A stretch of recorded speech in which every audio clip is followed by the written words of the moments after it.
There's a concerted effort on the part of influential people at the cable network that we at All In call Trump TV right now to peddle dangerous misinformation about the coronavirus.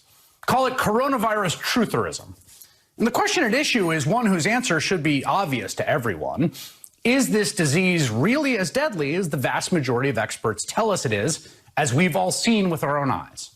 Last night, one Trump TV host told his viewers that all those experts were wrong. We should lift the lockdowns because it is just not as deadly as we thought. Just today, the San Francisco Bay Area announced it'll be extending its lockdown until the end of May. That's 5 weeks from now. What is the scientific justification for doing that? They didn't tell us because there is none. None. You may remember what they first told us back in February and March. They said, we have to take radical steps in order to, quote, flatten the curve. Well, 6 weeks later, we're happy to say that curve has been flattened, but it's likely not because of the lockdowns. The virus just isn't nearly as deadly as we thought it was. Now, if you were thinking, wait, how can he say that the curve flattened not because of the lockdowns, not because of the wholly unprecedented society-wide shutdown? Well, you are right to ask that question. But Tucker Carlson based his claim in part on arguments from two doctors who own an urgent care center in Bakersfield, California. And they say their research found the coronavirus is basically no worse than the flu. He played a soundbite from one of them. Oh, and here they are last night on a different Trump TV show. Now, of course, most public health experts have dismissed these doctors' findings. According to the University of Washington biologist Dr. Carl Bergstrom, who specializes in infectious disease modeling, quote, they have used methods that are ludicrous to get results that are completely implausible.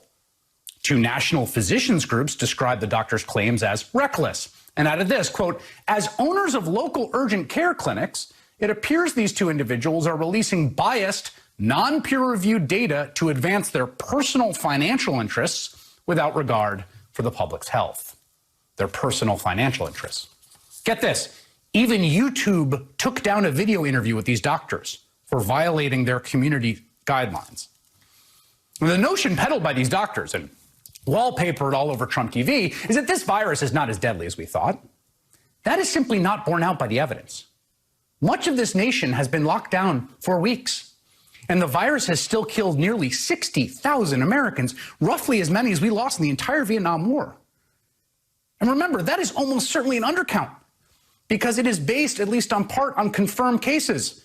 The Washington Post just reported that just in the first few weeks of the epidemic alone, the United States recorded an estimated 15,400 excess deaths, nearly 2 times as many as were publicly attributed to COVID-19 at the time.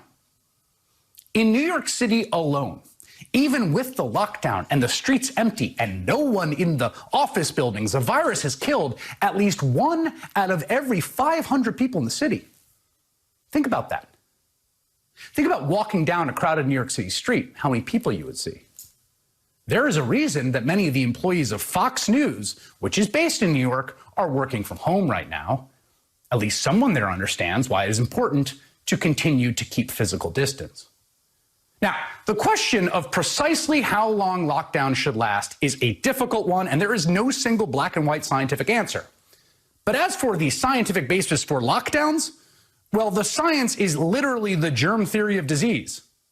It is the 19th century discovery that, yes, infectious diseases are caused by microscopic organisms, like bacteria and viruses that are transmitted through interpersonal contact. And that is a scientific basis for greatly reducing interpersonal contact. The whole point about shelter in place is that, yes, it's the most basic science we have. What we want to get to is the more sophisticated scientific solutions, the ones that allow us to leave our homes. That's what we're trying to get to. That is what Americans, ordinary, everyday working Americans, have bought the time to do with their own sacrifices. And yet Tucker Carlson, who's been broadcasting in safe isolation, is telling you it's safe to go out. That's his message to you bus drivers and you people who work in meat processing facilities and you who are providing elder care in a senior home or assisted living facility or a cashier at a grocery store or working in an Amazon warehouse. The cable news pundit wants you to get back out there because it's just not that deadly. But for all the faux populist ire being mounted by the conservative politics legacy case from La Jolla, Polling shows most Americans continue to believe that shelter in place is the right policy. In fact, more than 3 in 4 Americans who have lost work or lost pay from the virus still support stay-at-home measures. But here's the thing. If Tucker Carlson truly thinks people need to get back out there, he can help. Because right now, they need people in assisted living facilities that have been decimated by this. And they need people in meat and pork processing plants, too.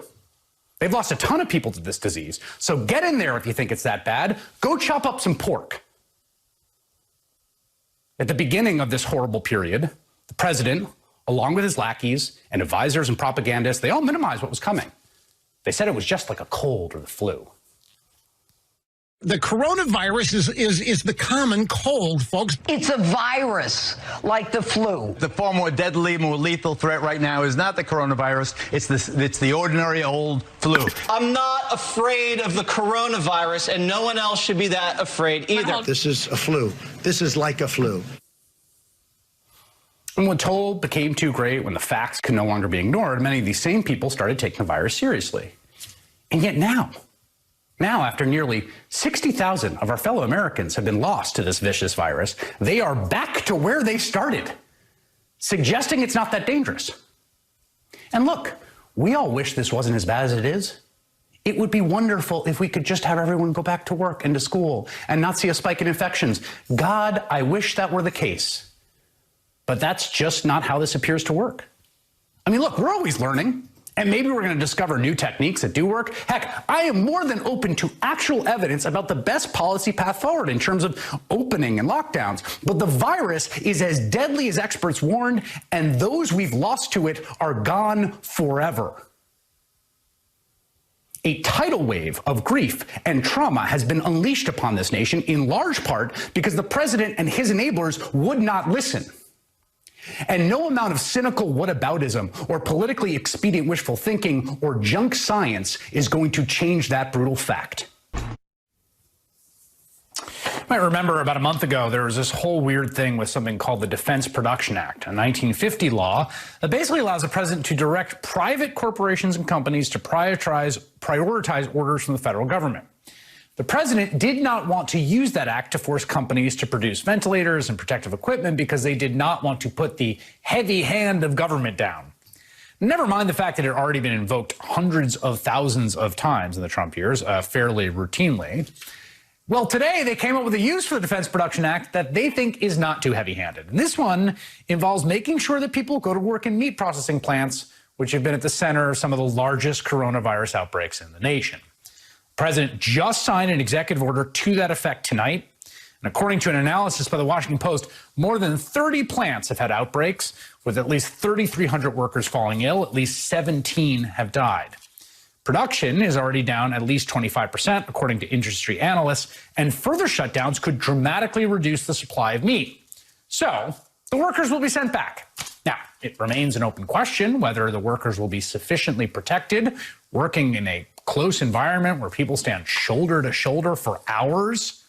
But you can see where the Trump administration's priorities lie when it's time to use that heavy hand of government to get those workers back in those factories, cutting up meat, maybe infecting each other with the virus.